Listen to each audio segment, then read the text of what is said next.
السلام علیکم معزز سامعین، یہ ہے ہمارا YouTube P T I official channel.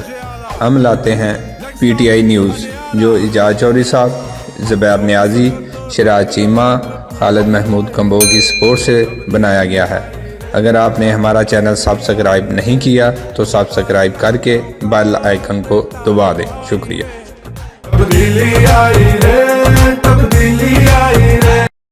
Election سے پہلے کشکول توڑنے کے بلند و بانگ دعوے۔ کشکول لے کر دنیا کے پاس جاتے کہ ہمارے پاس پیسہ نہیں ہے، انہوں نے قوم کو بھکاری بنا دیا ہے۔ مجھے یہ قبول نہیں ہے، یہ پاکستانی قوم بھکاری نہیں ہے۔ الیکشن جیتنے کے بعد 6 ارب روپے روزانہ کے حساب سے مجموعی قرضوں میں 10,000 ارب کا اضافہ، جبکہ بیرونی قرضوں میں 26 ارب ڈالر کا ریکارڈ اضافہ۔ الیکشن کے فوراً بعد 450 ارب کے گردشی قرضوں کی بغیر کسی آڈٹ کے ادائیگی، لیکن 4.5 سال بعد تیل کی قیمتوں میں ریکارڈ کمی کے باوجود گردشی قرضے 800 ارب سے بھی تجاوز کر چکے۔ 4.5 سال گزرنے کے بعد آج سرکولر ڈیٹ 800 ارب کی حد کو چھو گئے۔ IMF کے چنگل سے چھٹکارے کے بلند و بانگ دعوے۔ ڈار صاحب اس وقت دبئی میں ہیں، ان کا مجھے ابھی یہاں آنے سے پہلے پیغام موصول ہوا کہ کامیابی کے ساتھ ہمارا معاہدہ مکمل ہو چکا ہے۔ یہ غالباً اس کے بعد IMF کو ہم خدا حافظ کہیں گے۔